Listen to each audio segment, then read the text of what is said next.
Hey everyone, welcome to Friday's live hangout in QA. How are you guys doing today? I'm doing great. It's a nice 100 and I think it's like 101 right now in Arizona. So let's get to it. We already have some questions, so I'm going to start with them right off the bat. The first question was, is Budda Amps owned by PV? And the answer is yes. They are distributed and owned by PV, and they are very good. If you haven't tried one, I like them a lot. There's a what's the one I like? There was for a short time, Joe Bonamassa was playing them. Remember? I think he was even going to do an endorsement, but then that kind of pittered off. And but very good stuff. Let's look to see who's already got some questions. Somebody's like, Zeb's like, Gibson or Ibanez? I like both, right? That's totally two different guitars, but I like them both for different reasons. Ibanez is mostly just because of that's what I knew when I was a kid, so that's my draw to them. Okay, and the next question is, wait, hold on, I just had it, I liked it. Andrew said, do you know anything about Michael Kelly guitars? Andrew, I've tried a few Michael Kelly guitars. They're very nice. They're one of those companies that are just known for really good build quality, and they look cool, and I haven't heard a whole lot of negatives about them. Me personally, working on them, I've had about a dozen or so come through the bench over the years. I've never found anything kind of, anything that wasn't maybe deliberate by the user, you know what I mean? Sometimes things get messed up, but it has nothing to do with the build quality. Let's see, next one was...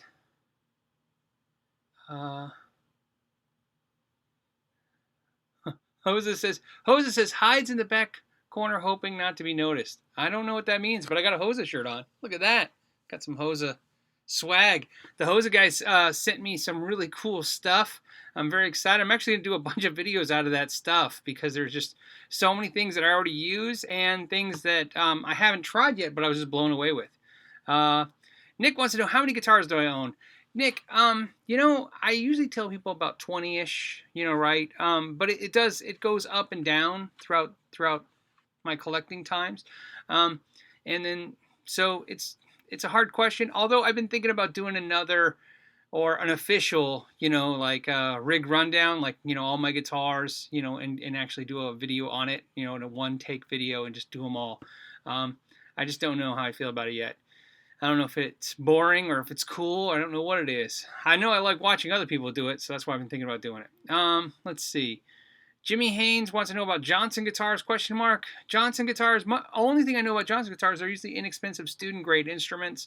They may make a few, cool guitars here and there, but nothing bad or good to say about them, kind of indifferent to them. Let's see. Dustin Conkling wants to know, any help with the 4-cable method? For those of you who don't know what that is, what he's asking me about is the 4-cable method. The 4-cable method is used especially if you have a processor, like a Line 6 unit or a Boss unit, or even a high-end unit. And what happens is you can Google 4-cable method, and it'll give you the schematic of where to run the wires. But what happens is you run the wires, like one wire goes to the, to the effects loop. 2 wires, I guess, go to the effects loop. One goes to the front of the amp. Right, it goes all kinds of crazy places and then back into the processor and use.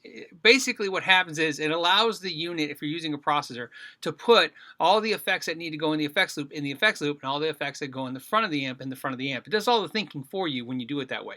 You can't do it on everything, but you can do it on a lot of stuff.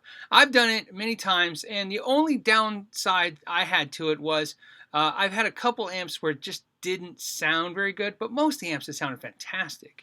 So there you go. I used my M13, and I think it was with my Archon. It just didn't sound that great. It was humming, and there was weirdness to it. But other than that, everything else was really good. Let's see. Next question. Patio wants to know if I've tried Ashton guitars. I haven't heard of them, so I'll have to check them out after the show. Boxcar Longy wants to know, what do you think of the Suhr headstock? can't get used to it. Yeah, you know, I'm not gonna lie. The Suhr headstock's one of the main things that have kind of pushed me back from buying a Suhr guitar. You know, the reputation is great, the quality we know is great. I've set up a few and they were fantastic. It's a cool guitar. We know it's expensive and it's nice. It's got a prestige to it, but the headstock to me never screams expensive. It kind of looks like every guitar I see that looks like a knockoff Fender. So it kind of, you know, loses it for me a little bit there. But, you know, to be honest with you, over time it's been growing on me. So where a year ago I would have said, not too excited about that, but you know, now I'm maybe a little bit better. Maybe I like it 8 out of 10. Doyle wants to know, hey, it says, hey Philip, veteran Army Cobra helo mechanic. Oh, so you worked on the Cobra helicopter? 67 Yankee. You know, Doyle, that's actually cool because that's what I was going to go into the Army for. Not so much on the Cobra, but to work on helicopters. But it was a 6-year commitment, and I wasn't sure I was even going to like it because the school is so long. They said it was a 6-year commitment, so I didn't do it. But yeah, thank you for your service. That's a cool gig. I hope you enjoyed it because, like I said, it kind of sounded like my dream gig when I was signing up. Let's see. Dries, I'm going to say Royik wants to know, what do I think of Chapman? You mean Chapman guitars or the person? The person, he's cool. I watch his videos, right? Him and Anderton, Lee. I think I enjoy Lee more than Chapman sometimes, but I like them both. Obviously, there's a magic there of the balance, right? There's a guy who shreds and there's a guy who's a blues guy. It's really like you couldn't have accidentally put that together. I mean, they did, but I mean, it was just perfect. As the guitars, you know, they're good. Everyone I've touched has been fantastic. There's just nothing has a calling in me to buy one, and I don't know why that is. It's not because they're, you know, there's nothing wrong with them. Nothing in me says, you know, get on my radar and get one. Let's see. Have you ever tried, Zodiac 3353 says, have you ever tried REVV amps? No, all I know from REVV amps is probably what you know, that, you know, Glenn Fricker has one, and Fluff has one, and Baker has one, and I think now Henning has one. They're another amp company like Panama. I just start seeing everywhere on YouTube, so I don't know anything about them.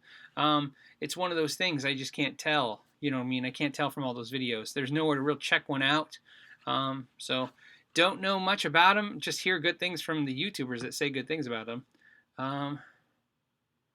Okay, let's see. Next one is, hi Phil, what do you think of PV International Series? I don't know what that is. I don't know, so I'm gonna say no. I don't know. Okay, next is, oh, Doyle was saying, okay, sorry guys, I'm just kind of Doyle saying, I appreciate your service, thank you. And he says he had some stick time as well. What a blast. Yeah, I would imagine, especially in the Cobra. You know, and I know this is not really guitar talk, guys, but hopefully you'll find this interesting. Doyle, I got to fly in a Blackhawk, and I did not enjoy it at all. They left the door open on the side, and they were flying low. Where I think we flew from Davis-Monthan Air Force Base in Tucson to Fort Huachuca, and you know, I just didn't dig the whole. I feel like if they just did this with the helicopter, I fell out. I mean, I had my seatbelt on, but I didn't enjoy it.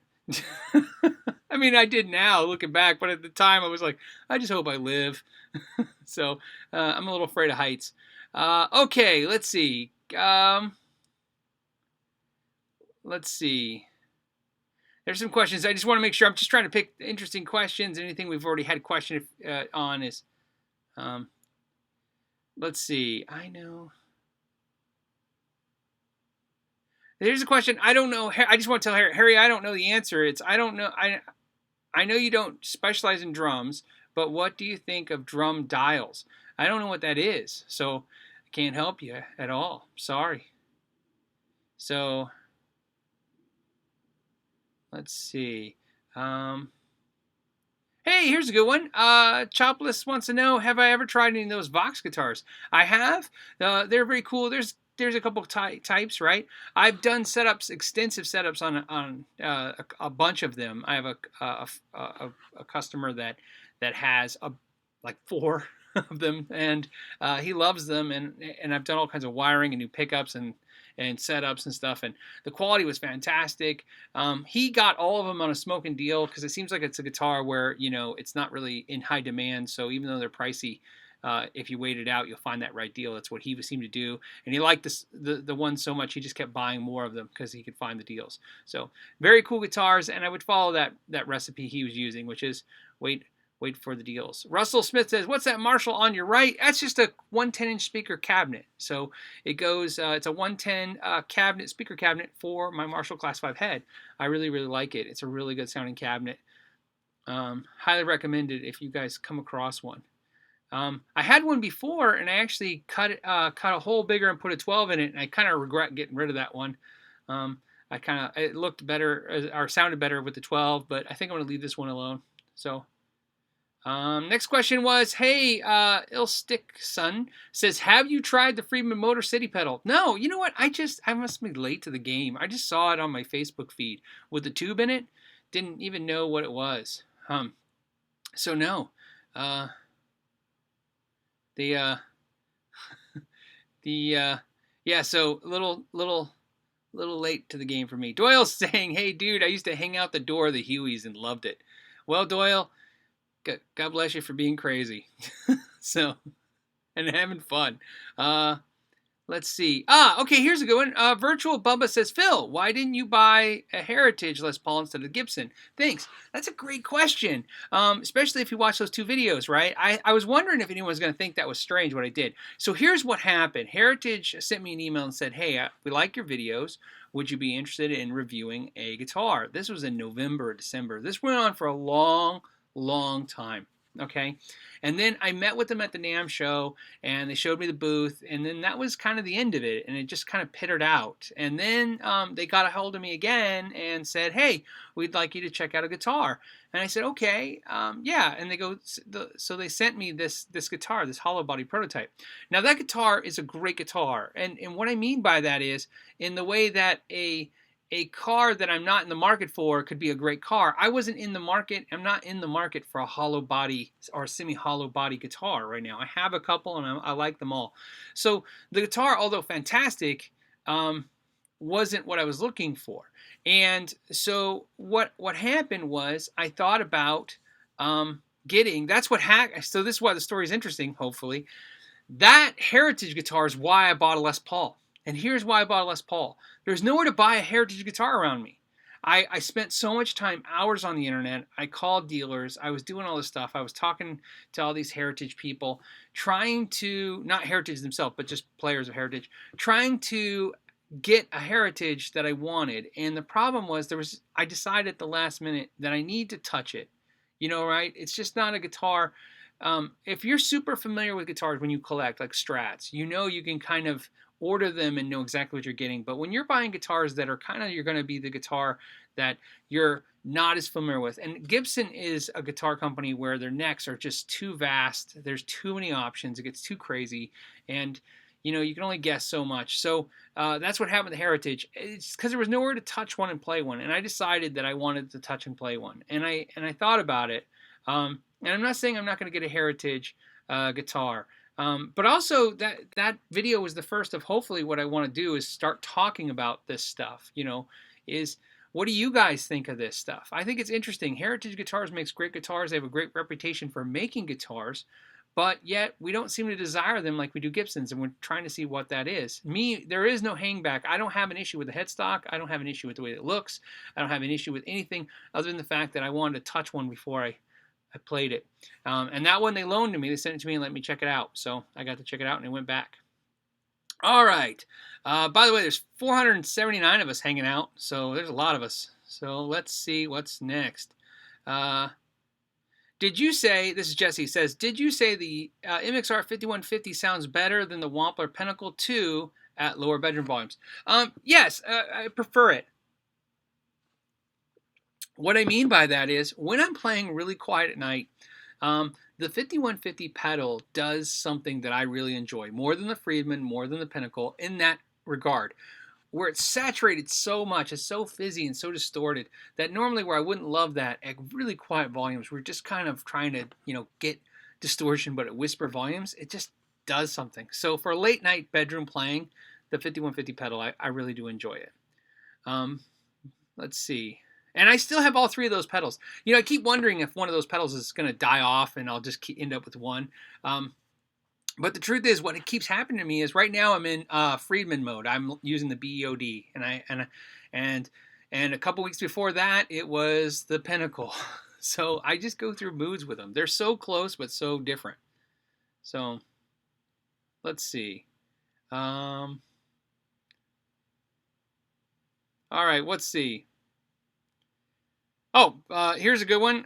What's my favorite price, lower price, affordable Klon Clone? We've done that before. It's definitely the Soul Food because it's inexpensive. And then after that, I can't say it's affordable, but it's the tumness is fantastic. Although it's Klon-esque, you know, I like it. I love the tumness, and it's got a Klon vibe, but I don't know if it's a Klon Clone exactly, right? It has a kind of a boost kind of vibe to it, more so than the coloring of the Klon, but definitely.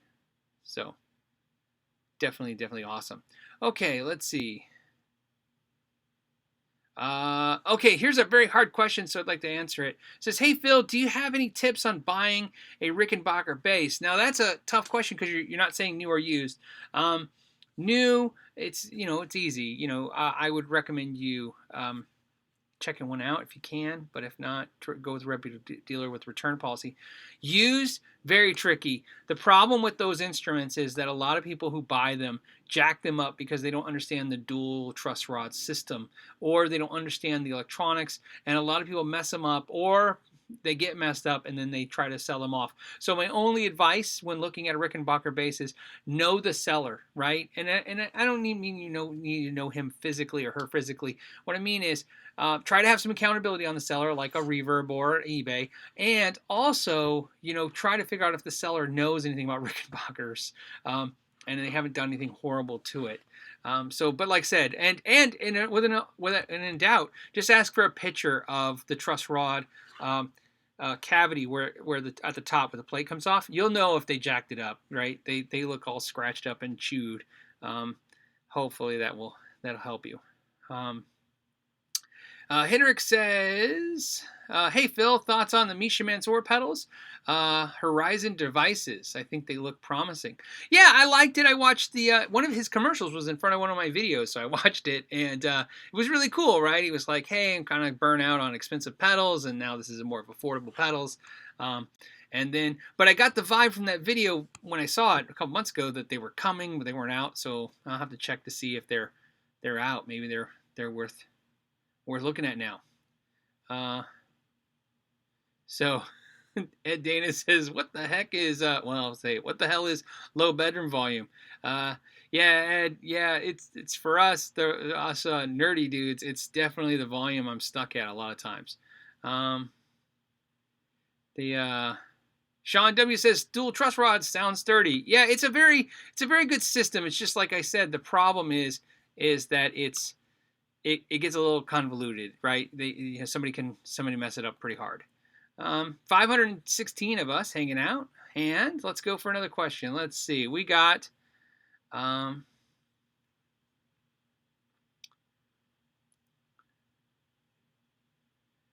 right. There's a couple questions. Like Taylor had a question. What do you think of the Joyo drive pedal meant to simulate a Marshall amp? I haven't tried it. What I do have, I don't know if you can see them behind me. They're right there on that amp. I do have all the Moore pedals, or I have 5 of the 10 Moore pedals that are meant to sound like amps. If you guys follow me on Facebook, or if you hang out on Facebook, I asked you guys which 4 of the 10 would you like to pick, and then I picked one. And they wanted to send me all 10. I just wasn't really interested in it.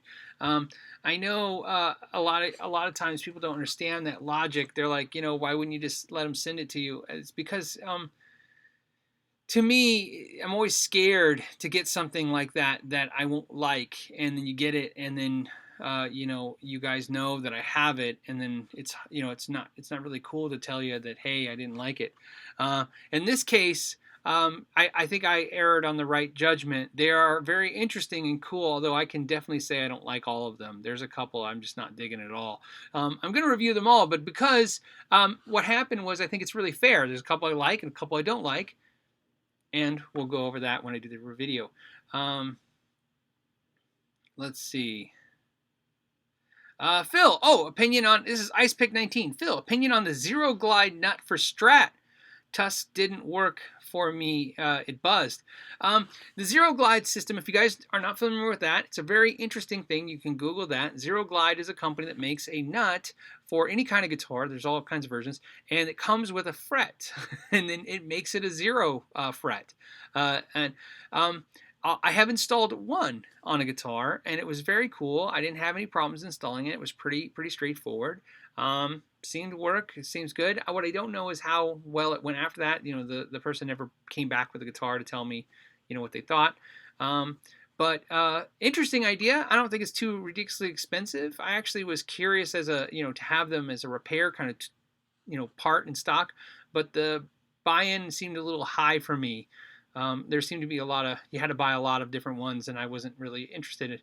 I was kind of hoping they would just send me a sample so I could get a sense of it and try one of my guitars. But let's see. Okay, Lane says, hey Phil, been watching your videos for some time now. Has your wife ever been in a video aside from her voice? Nope, she hasn't.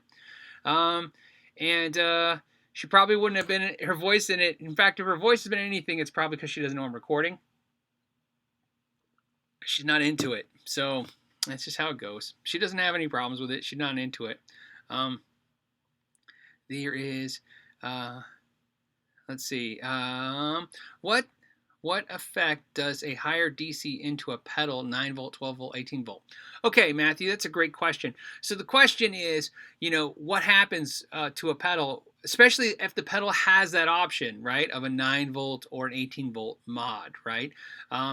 Now, when it doesn't have that option, do not plug 12 volts or 18 volts into a 9 volt pedal, okay? Or vice, right, or 18 volt into a 12 volt, okay?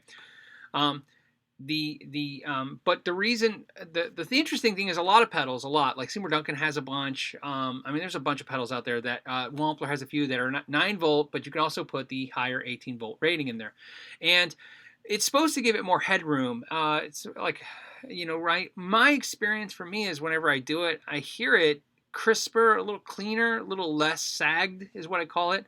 But I actually like the sagging sound. I like that kind of, squishy, where the note kind of reacts really, really intense, not so sharp, just kind of smooth.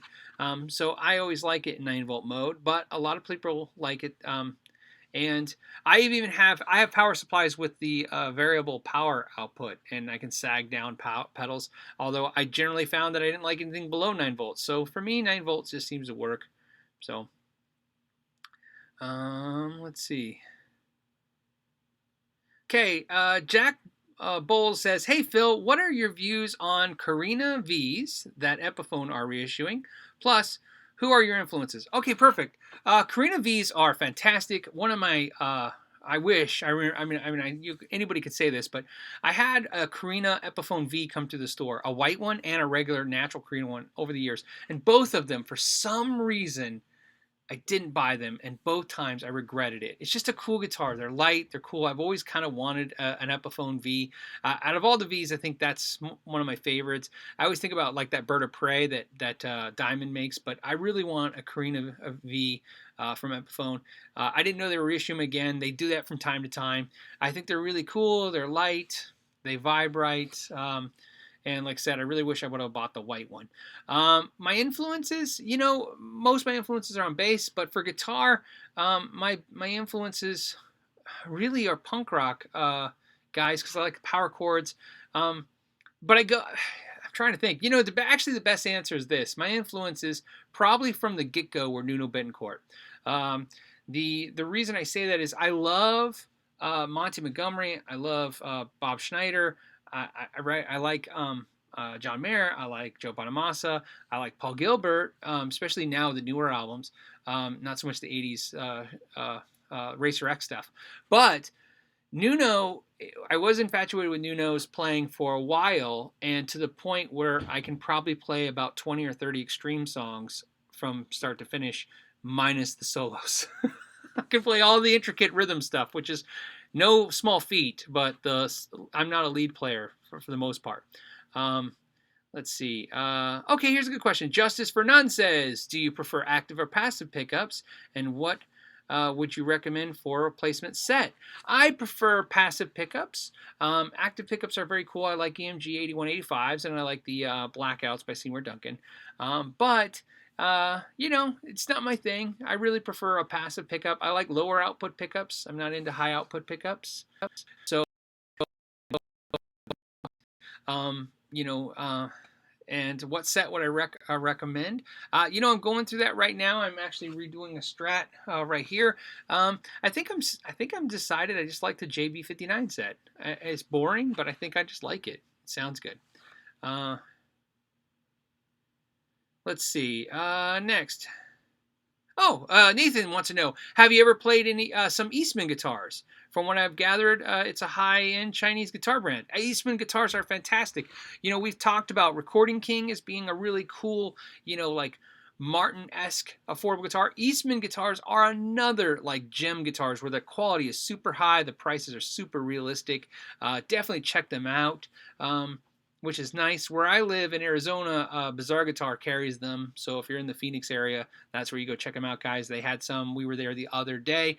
If you guys watched the video where I bought my new Les Paul, I edited it out for a lot of reasons, but we went and checked out a couple Guitar Centers in Bizarre Guitar. There, you know, and I would love to put like footage of that in there. But to be honest with you, there was nothing really to take video of. We just looked around, and because I was looking for a specific thing, they didn't have it. So let's see.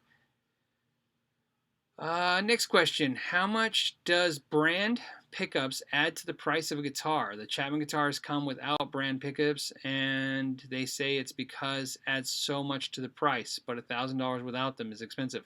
That's Henrik. Yes. Yeah. Okay. So that's a good question. Fantastic question, actually. So the question is, you know, how much do they add? Well, here's the problem. So let's play a game. Okay.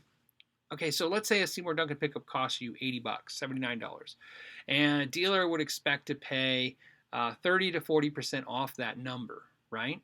Okay, so we'll say 40% for fun. Now, a manufacturer, though, can buy the pickup for less because they don't need the packaging and they're going to buy in bulk. And let's say the manufacturer gets it down to 50% off that retail price. And that's a fair number, but we'll even be more dramatic. We'll say that they can get it for 75% off that price. Right?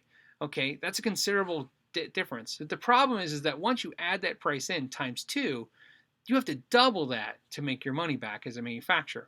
So the problem with that is you're looking at a guitar with $40 cost worth of pickups in it. Doesn't sound like a lot. $40, and they would expect to get $80 on the value of the guitar. The issue, though, is that we know that's not what it is. It's probably more like 35 and 35, which is like $70 for the guitar. So it's $140 added to the guitar. Does that make sense? So, right, 2 pickups, they want $140. They want to double their money. And then when the retailer gets it, then they want to start adding. So those prices get really pretty high pretty fast. And especially also, without even thinking about the numbers, just think about this. If Seymour Duncan sells it to a retailer and to you, that's the price. Well, imagine what happens when Seymour Duncan sells it to a manufacturer that sells to a retailer than to you. See how the price gets compounded? But more importantly, a pickup is one of the cheapest things to make in the world. So when you're buying a pickup, what you mostly have to pay for is the year that made it, the design, the concept. So, you know, you can make a pickup dirt cheap. So that's why manufacturers don't want to use a aftermarket pickup, because they can make a pickup for a fraction, right? And that's why they say that.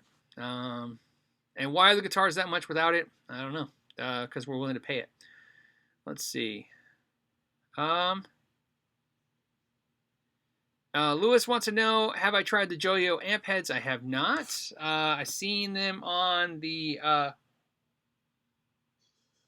Hennings show and on Spectra Media, which is Glenn Fricker. I watched a little bit of that from both of them. Looked interesting, right? Just haven't seen it. Jarrett says, hey, Phil, what's your favorite Foo Fighters song? I went and saw them live when they came to town a year or two ago. Yours is Everlong? You know, I don't know. Probably Everlong. it's one of those moments when you ask somebody and you can't think of the song. Okay, let's see. Jeffrey says, "Hey Phil, balancing HSS pickup thoughts." Yeah, my experience for me, HSS pickups humbucker single pickup set is by the same brand. So I'm dealing with that right now. I'm trying to mix 2 Fender pickups with a Seymour Duncan pickup. It sounds okay. I'm probably just going to go all Seymour Duncan. You can do it all Fender, or you can do all Seymour Duncan, or Suhr, or every brand out there, right? There's DiMarzio, there's bare knuckle. But that's my experience. I like a lower output humbucker pickup for the most part. The JB is about the hottest pickup I'll put in the guitar, and it's pretty hot, but not considered a high output pickup.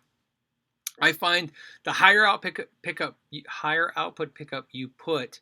Say that twice as fast. The higher output pickup you pick, higher output pickup you put in a guitar, the more out of line I think it's going to sound with a single coil, because just no matter how high you get the single coils, they're not going to be like that humbucker.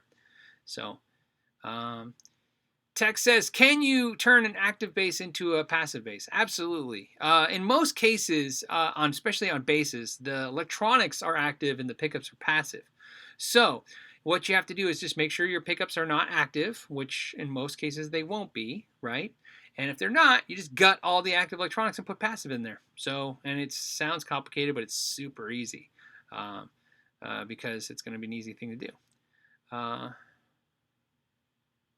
Hey Phil, what's a budget version of the Gibson Birdland?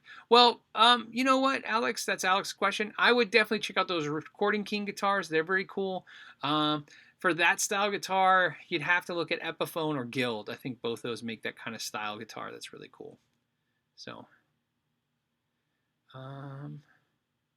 okay, here's Soul Grind Studio says, best amp in a box, pedal, Friedman or Bogner? Oh, I have the Friedman Burnley pedal, and I really, really like it. I don't know if you're talking about those ones, but if I could pick between the Friedman and the Burnley, I would pick the Burnley because I have both those pedals. If you made me get rid of one, I would be definitely keeping the Bogner Burnley. So I like the Burnley so much that mine came in kind of defective, and I fixed it out of my own pocket, and I still kept it. Ed says, Phil, I was jealous of that Heritage, but I'm guessing it's going back. Yeah, it's already shipped back to them. They just shipped it to me to check it out. So as soon as I'm done, they wanted it back. So they sent a label for it. That's how it works. That's how I do the reviews. 90% of the reviews I do, they ship the product to me with a return label. I do the review, and then it goes back. That's kind of how I have my deal set up here. There is that 10%, though, they leave the stuff. But what happens with that, so I'll tell you guys, it's a standard thing I do. When a company asks me, will you review a product, I have a standard response. I will review the product in this way. You have to ship it to me, and I have to check it out. A lot of companies really have trouble with this. I'm really getting frustrated with some companies lately because they'll see I have it for weeks, if not months, and I'm like, dude, I'm not reviewing it until I understand it. I'm not here to just check it out and then do a commercial and stuff. I'm not, right? That's not fun, right? I'm here to have some fun, and then hopefully you guys have fun because I'm having fun. I'm hoping that's how it all works. Anyways, so back to the thing. So you send it to me. If I like it, then I'll do a video and we'll talk about it, right? And then you have to send a return label because I'm not paying for anything. So you ship it to me on your dime. It goes back on your dime. That's how it's done. If I get it and I don't like it, then I will let you know, and you get it. You ship it back. Now, here's the thing. I do have a caveat that says, but if you leave it with me, I'll put it in the background and I'll use it in other videos, right? Because we've already determined that if I have it and I did the review, this is after I did the review. If I do the review, I liked it. So if I did the review, if you want to leave with me for whatever period of time, a year, 10 years, 2 months, I don't care, forever, then I'll keep it and we'll see what happens. The good and the bad of that is, yeah, you get some free gear that way, but you can't sell it because I'm afraid that if I sell it and even if it's months later or a year later. What if they finally call me and say, hey, we'd like that thing back? Some companies leave it forever for me to check out, and some companies want the stuff back. Some companies, right, that's just how it works. So that's how I do it. It keeps me sane, because I don't enjoy the pressure from companies to want to make them like a commercial. It's not my thing. Richard says, Phil, thank you. I'm having fun. Good, Richard. I'm having fun too. I appreciate it. I'm a little, I think I'm a little dry today. That's why I'm drinking more water. I was doing yard work, and it is hot today. Like I said, it's in the hundreds. So,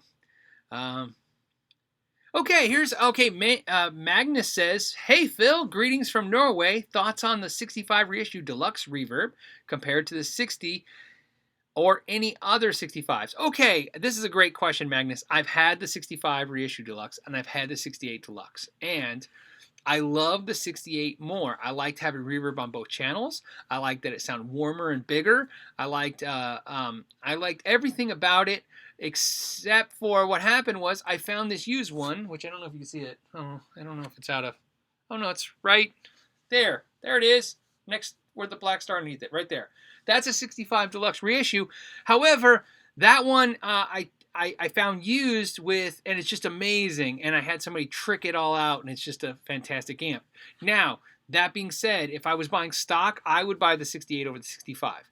It took me forever to come to that conclusion, because I enjoy the way the 65 looks with the black face versus the silver face. I think it's an age thing. My age, when I went into music stores, all the silver face stuff was always just blowout cheap. Nobody wanted it. So RNA Music says, but it's a dry heat. Yeah, it's a hair dryer dry heat. And you know what? I'm not complaining, man.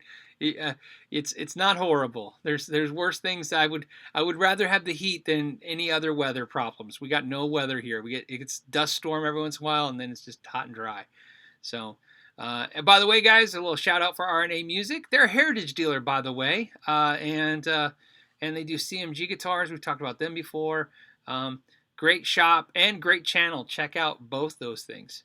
That's Ryan's channel. He's a funny guy. I enjoy watching him as well. Yeah, David Bell's like, water in a pint glass. Fill that up with beer. Yeah, it's too hot and dry for beer right now. You got to wait for it to cool down. Let's see. Okay, Zane wants to know, how do I like the Parker Fly behind me? The Parker Fly right there, it's a Mojo right there. And I have two of them. And they're twins. I have two models. Don't ask. It's a long story. And when I say I have two, like I always joke, sometimes, I don't know if you have friends that have dogs, and then sometimes there's a dog and they go, oh, that dog's visiting. I have guitars that are like visiting. I've acquired them through a situation, and it's just going to go. So the Parker, you know what? I have a love-hate relationship with my Parkers. I pick them up and I play them, and you know, I want them to be my main guitar. They just never become the main guitar. They sound great. They play great. You know, I don't know. There's something cool about them. They don't make them anymore. I did the video, the 5 things video, and then I said they're not making them anymore. And everyone keeps telling me how they're like, oh, on their website, they're going to make them. And I'm like, yep, that's what they keep saying. We'll see when they do it. So, let's see. Next question. Oh, okay. So here's a good one. M. Marnacha says, what happens when you get some gear that is terrible, that you really don't like? You know what? It just goes back. You know, and actually that's not true. It goes back, and then what happens is I say, okay, yeah, I thank you for shipping it to me. Very cool. Not interested. You know, I always really, you know, I always want to be very, and I always send some information like, this is what I didn't love and this is what I didn't like. To be honest with you, I'm a gear freak, so there's not a lot of that stuff, right? Most of the time, though, my experience is, which they don't want it back. So it just kind of sits here and then it rots. But something is good happen from that. A couple times now, 1 or 2 times, by letting it stay here, I just like, well, what am I going to do with this? I feel weird having it. I'm like, we'll do a giveaway. And I'm like, yeah, but how do you give away the thing you don't like? You know, how do you tell everybody, hey, I didn't like this, but maybe for you, talk about regifting, right? And so I mess with it, and it's happened a couple times now where I end up falling in love with it. You know, and if you're curious, I'll tell you that Dynamo electric audio pedal, when I first got it, I almost contacted them a week later and said, man, I'm not digging this. I'm so sorry. And what happened was I sat on it for a couple weeks. I didn't get a chance to do the email to tell them I wasn't interested in it. And what happened was I felt so horrible going, I can't tell these guys a month later I don't like their thing. I've been sitting on it all this time. I go, well, let me look at it some more. And I started playing with it. And then all of a sudden I fell in love with it. Like, it was just weird. It just changed. Either I changed or it changed. And then I was so weird about that, you know, well, maybe it was just the moment. I ended up waiting a couple more weeks before I did the review because I wanted to make sure that it was really, really true love. And it was. I really enjoy that pedal.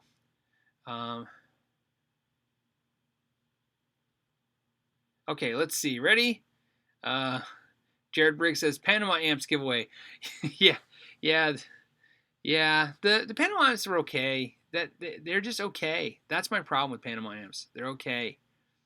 I really wish they would have reached out to me and I mean, I don't know, and said, hey, you know, is there what could we have done? Because I really think they have.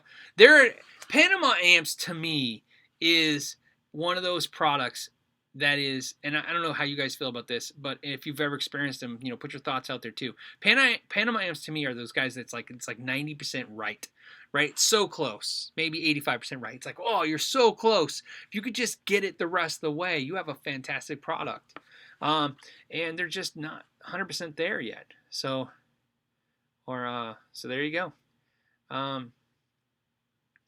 Let's see. That was a question we got last week, so let's see.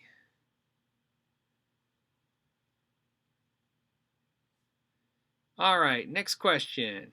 I'm scrolling, guys. You guys put a lot of questions real fast at the same time.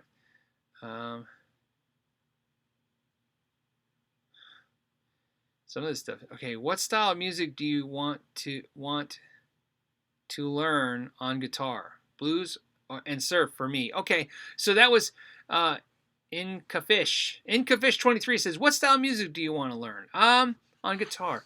You know, for me, the style, it's a perfect example when you say style.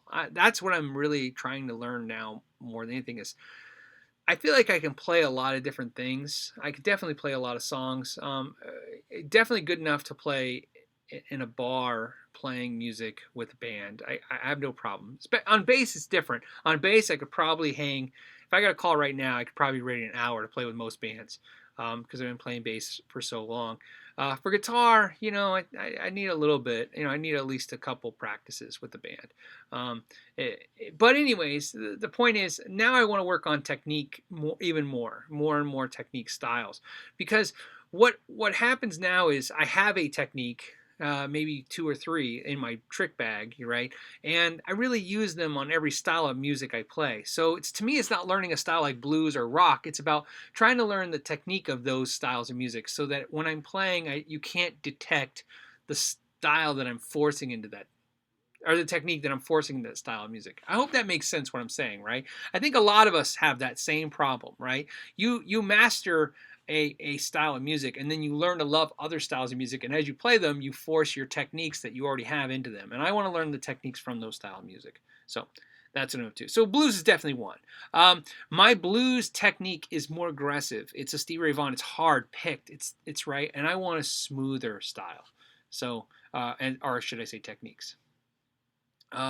Russ says, hey, comments on the James Burton Telecaster. I own both. I had the red paisley, then I sold that for the blue paisley. My problem with that Telecaster was it was fantastic. It looked cool. I felt cool when I had it. I had mine in 2007, I want to say. I bought the red one in 2006. The blue one, I traded it for the blue one in 2007. The lace sensors I thought sound fantastic. I like laces. The problem is it sounds like a Strat, right? It's got a very Strat-esque sound, and then it looks like a Tele, and I thought at the time that's what I wanted, and really what I really want is a Strat that sounds like a Strat, or a Tele that a Strat that sounds like a Tele. Hey, somebody just gave me $5. Like, put in the tip jar. That was pretty cool. I feel cool, like a street musician, you know, when somebody walks by and throws something in the case, you're like, oh, did you like that lick? Did I do something right? So, thank you guys. That was really cool. Let's see. Next, what does... Yes. Oh, no, somebody's responding. That's what I just want to make sure I'm getting to the question here. And that was, I'm going to try to say it, Cascades Explorer. Cascades Explorer tipped me $5 and said, hey, Phil, great content as usual. Any experience with the old SUNN amps? Yes, but not the old ones. You know, what happened for me, my experience with SUNN was when Fender took over and made those 300-watt tube amps. I actually had one of those crazy things, and I loved it. And then they shelved SUNN. SUNN was bought by Fender and then shelved. That's where it went. If you guys saw the Tacoma video, SUNN has a story similar to that. They acquired SUNN when they acquired D-Armond and Guild. It all came together in one package. I don't know. I didn't do enough research, and I wasn't there at that moment like I was at Tacoma to know exactly. But what happened with SUNN was when Fender acquired it, they started using it, and they made a bunch of bass amps and some PAs. And what ended up happening was, like everything, they figured out, you know, Fender sells more than SUNN, so they took the SUNN products that they made and repackaged them as Fenders. That's why you can find like the Fender 300T bass head. That was also originally the SUNN 300T. In fact, if you're interested in high-end loud or their 1200 watt, really high-end Fender bass amps, you should, when you look on eBay, look at SUNN amps, and you'll find the SUNN versions that are made in the same factory, same way as the Fender. So I never played the old SUNN amps, just the Fender versions. But like I said, Fender eventually they shelved that because they got SWR, and then they shelved that because they had Fender. Really, if you look at Fender, they're a company, in my opinion, that keeps buying brands to try to grow, and they realize after they have them that everybody just buys Fender, so they should just make everything with Fender on the logo, or on it. So. And you know, I want to say something crappy about that, but you know, we all buy Fender, so I mean, it's just weird they do it. And to be honest with you, every time they buy those companies, I'd like to say they buy them and ruin them. Every company Fender bought that I know of, for the most part, was probably going to die anyways. So Fender just kept it alive for a few years before they cannibalized it. Let's see. Okay, here we go. Tyler Larson, the Shred God, all right, says, hey, Phil, love the channel. How do I get the best acoustic sound possible from an electric guitar without a piezo? Any amps or pedals? Yeah, everybody's probably got different opinions. I tried the more acousticator. Didn't dig that at all. That was not good. Don't do that one. It was all right, just not good. The Boss acoustic pedal is probably better. They make two versions, one with reverb, one without. I thought the first one sounded better, but I liked having the reverb as an option.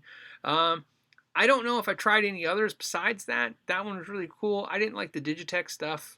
So I'm going to say the Boss one, unless somebody has a difference. What I learned, though, the magic to acoustic simulator pedal is, it's not just an acoustic simulator pedal. So you get the Boss pedal. I think you could totally get acoustic out of the Boss pedal. But you got to use some kind of preamp after that, or you got to make sure you EQ your amp a different way than you normally do. You got to add something to it. Because think of it like if you turned your acoustic guitars need preamplification. They need something to make them sound better. So an acoustic simulator pedal needs something to make it sound better too. So you use the acoustic pedal, and then you do that. And then somebody gave me $1 and said, I don't even know B. All right. If I was supposed to say that for $1, we just said that for $1. Let's see. How do I go back? Okay, here we go. All right, back. Yeah. Gnome Storm says, "Hey Philip, send me your gem you never play at once." I play the gems. I have two. I have two gems. One's in the rack over here. I'll show you. Let's see if I can. Yeah, you can see that. There's a rack of guitars right there. I'm moving stuff. Maybe I shouldn't have done that. And then I have the yellow one, or the yellow one's in a case right now. I'm hypersensitive to the fluorescent guitars getting ruined by sunlight. And so when I leave the windows open during the day, I tend to put them in other rooms or put them in a case. If you guys never seen a video on that or heard me talk about that, fluorescent guitars do not last. They always fade. They do not like UV light. So if you want your fluorescent guitar to stick around, keep it out of UV light. Yellow fluorescent guitars look like bananas, and green ones will look like avocados, and pink will look like salmon. It just will do it. So the Fender Rick 55 says, thoughts on the quality of the $500 $800 Gretschs. So $500 to $800 Gretschs means, $500 to me means the Streamliner, and $800 means the Electromatic. I really, really like the Streamliner. I have one. I really like it. And I think quality-wise, they're not as good as the Electromatic series in the Korean factory, but they have their own kind of magic. If to me though, what I like about the Streamliner is Joe Carducci at Gretsch said the Streamliners were really for people who aren't Gretsch fans but want a Gretsch kind of looking guitar and they don't have the Gretsch sound. I think I agree with that. I think the Electromatic has more of the Gretsch vibe to it. So there you go. Shut Up, Let's Talk gave me $5 and said, what are some essential tools for guitarists? Allen keys, multimeter, ruler, etc. You know, that's a great question, right? Well, some of the essential tools, like I have these, like they're literally, I have a pen at my desk. I have this thing full of stuff. So what's in there besides some pens is these things, definitely, right? These cool, like you said, multi-tools, right? Allen keys. I like this specifically. Allen keys are super important. You are going to destroy your guitar if you do not pay to have the right Allen keys, okay? So that is where I would put the most focus. Don't buy cheap ones. Buy an Allen key. Go buy an Allen wrench set. Get a metric. Get a standard. You know, one of the things that happen if you work on guitars for a living, if there's anyone out there that works on guitars watching this, they'll know my pain when I say this. One of the hardest things we do is deal with guitars that have been stripped. The screws are stripped, the Allen keys are stripped, and it's because everybody thinks they can try the wrong size. Don't, right? And you know what else I highly recommend you do? When you buy a new guitar and they come with that little bag of those crappy Allen wrenches, take painter's tape, wrap it around that, write the name of the guitar, and keep those in like a file cabinet. Put those away. Okay, you think you'll have your Allen wrench later for them, you will, and you'll have a better one, but do not ever experiment with trying to figure out. As soon as you stick an Allen key wrench in something in a guitar like a truss rod and start wiggling it, you're just going to make everything go bad. So use the right Allen keys. It is extremely important to do so. So something to think about. I hope that helps. Other things about rulers. Yes, the best ruler is, let's see if I have it right here. If I can get to it. I don't know if I have it. Yeah, I can. Right here. I like this one by Stu Mac. I use metric. It comes in a set with a standard and a metric, right? What's great about this ruler is it's, I like to call it sideways. It's perfect for measuring the height. This is a perfect tool. Now, a lot of questions, this opens to the next question, which is a lot of people will say, but what tools do you buy at Stu Mac? And I tell everybody, first tools you always buy are diagnostic tools. Don't worry about fixing your guitar. Learn about figuring out what your guitar is doing. So you want tools like gap gauges, rulers, things like that. You want things that basically help you figure out what your guitar is doing. So for the tool question, I would definitely start with good Allen wrench keys. A multimeter is going to fall under to exactly what I just talked about, which is a diagnostic tool. Get good diagnostic tools. A caliper to be able to see what the thickness of a string is. And like I said, learn to diagnose a guitar. So both ways. When a guitar plays fantastic, Measure that out. Look at it. Find out why. Does it, right? What's the height off the 3rd fret? What's the height off the 12th fret? What's the height off the 24th fret? What's the height off the pickups, right? Learn to diagnose what is great about a guitar. When a guitar is bad, do the same thing. So there you go. Hope that helps. The next question came from James Johnson. He gave me $10 and just said, "Thank you, Phil. I think you got cheated, James, but I appreciate it." You could have. So I'll answer somebody's question with James's cool tip. Let's see. Can you? Okay, so Alex has a question. Can you confirm Gibson bought a bunch of rainforest woods, which was illegal, and then customs burnt everything? Seems weird to me. That's not, Alex, that's not exactly how I remember it going down. Your Gibson was rated 2 times, okay? The first time was for ebony, okay? That made the news. They had Madagascar ebony. That was years ago, right? I think I want to say 2010. If anyone knows exactly or Googles it, it'll come up. It's the first raid. The first raid had nothing to do with really the wood. It had to do with, remember all the Captain Phillips, right? That movie? The Somalian pirates. There was pirates, and so what happened was we put an embargo, and that wood was in the embargo. So they weren't supposed to have it because of the embargo. That's what happened there.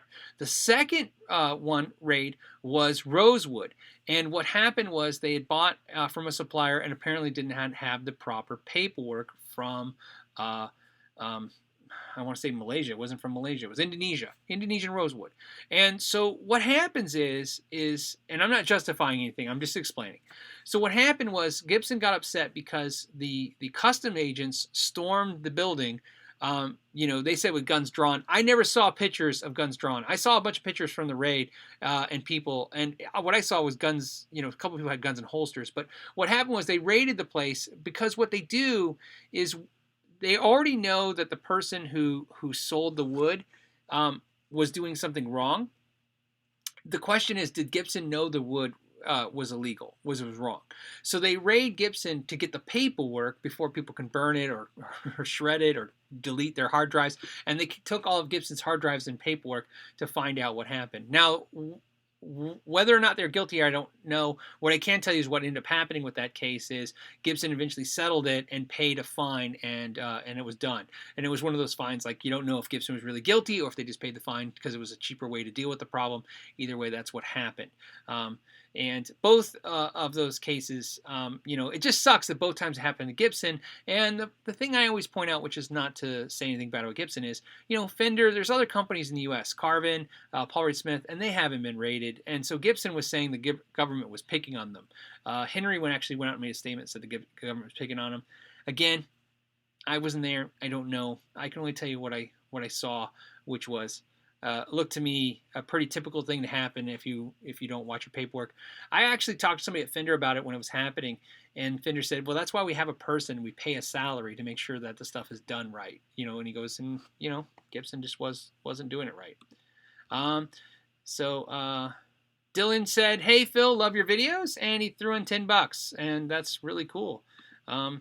This is cool. So you guys know this is Super Chat, where people you can pay a couple bucks and get a question answered or make a comment. YouTube did this. I thought it was cool when I was doing the live feed with the Tone King and Shane from In the Blues and Nick in the States and Pixie Licks. People were doing it as well. To me, this goes in the same vein as Patreon. I usually take all the funds from Patreon and this and 100% use it to fund video costs. So if it's cameras or laptops or shipping fees when I do stuff. Bob Soloman just gave me $5 to ask a question, and let's see what it says. It says, order Ibanez SR 605. I had an Ibanez 605. Mine was green. Which DI box should I use? I am 30-plus-year-old guitar player. Will use my Helix mostly. But I have a full PA in my rehearsal space. So Bob, I guess my question is, well, wouldn't the Helix have the perfect DI out, right? I mean, so for me, a DI box would fall into 2 categories, right? You have the sound, so maybe something like a Sans amp or like Radial. Eden makes one. There's a ton of them. What's another one? I think Gallien-Kruger makes one, and I don't know why I'm forgetting the really cool one. There's a really cool high-end one that I like. Aguilar makes one that's fantastic. But I would imagine the Helix does all that stuff, so I would probably go with a more straightforward radial DI box as just a physical box with ground lifts and stuff. I wouldn't go for anything that has an amp tone in it if you're using the Helix.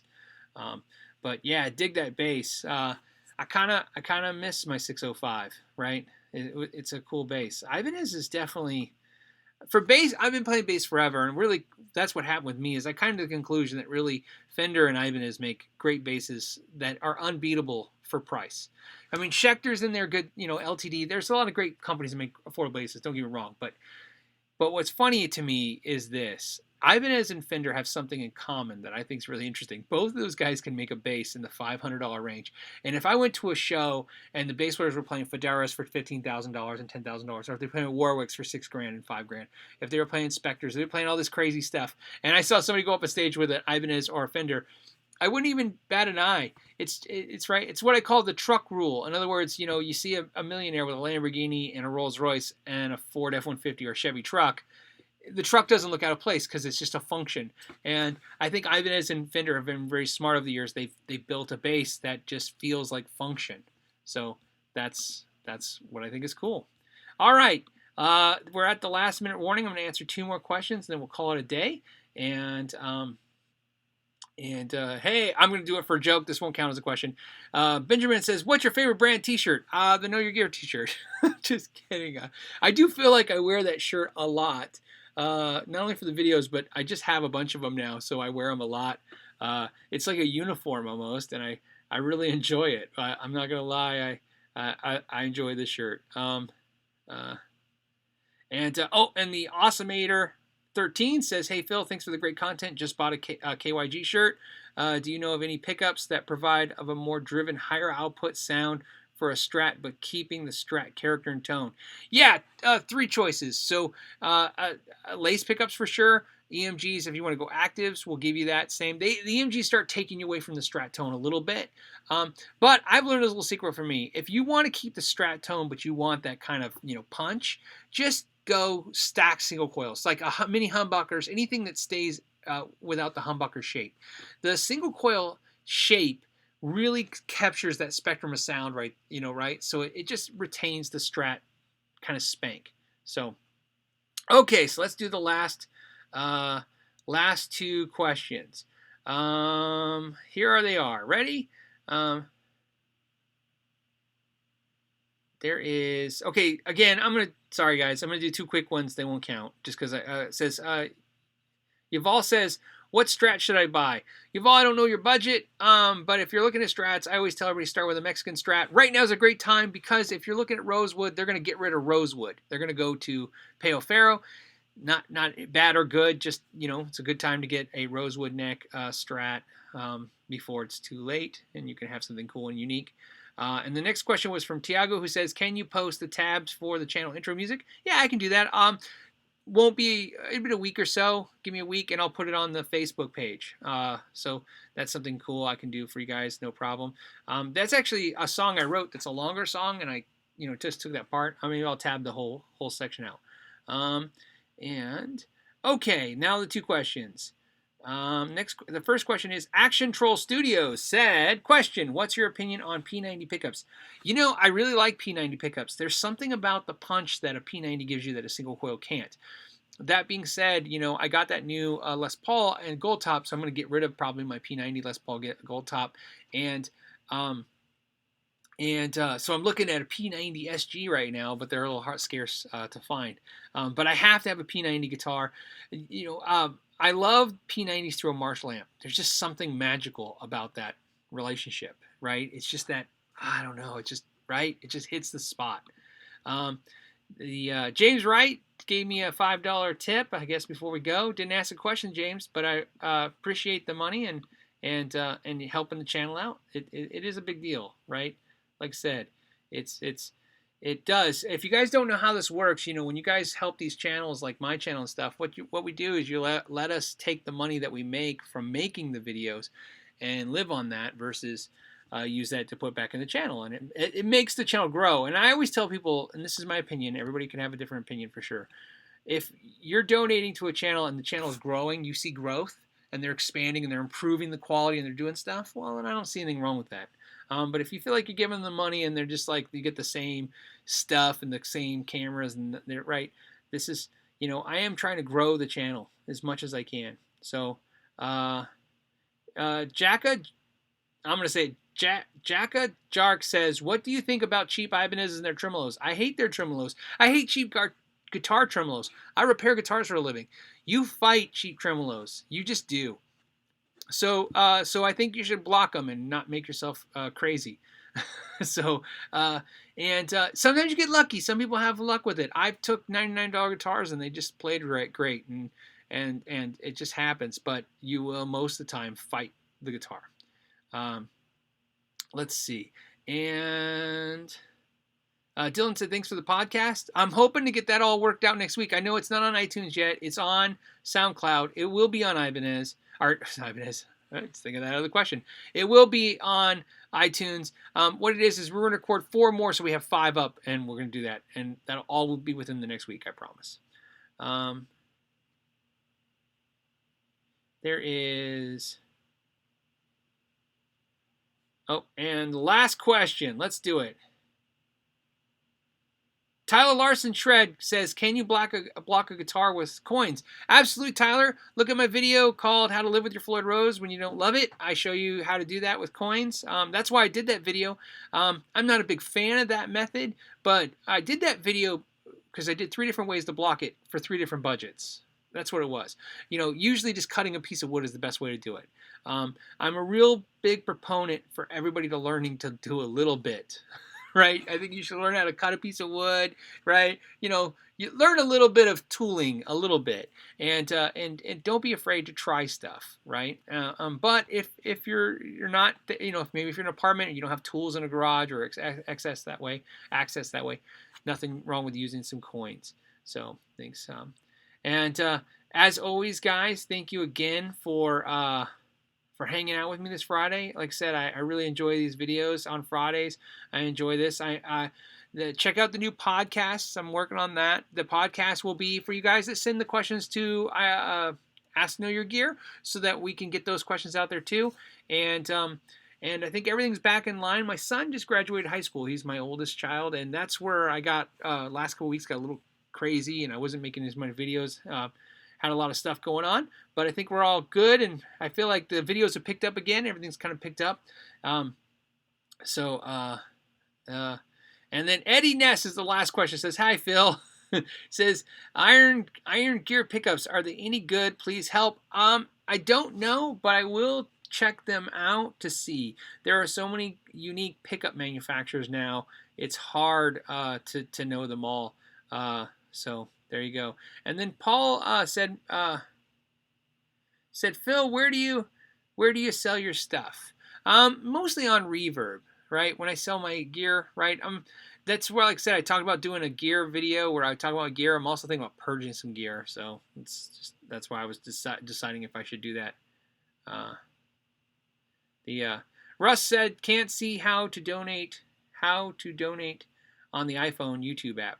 Well, don't worry about it, Russ. Like I said, whether you guys donate to this way, or you do Patreon, or you buy a shirt, or you just watch, either way, you are all supporting my channel, and it's a big deal. I want you guys to know that it's a huge thing.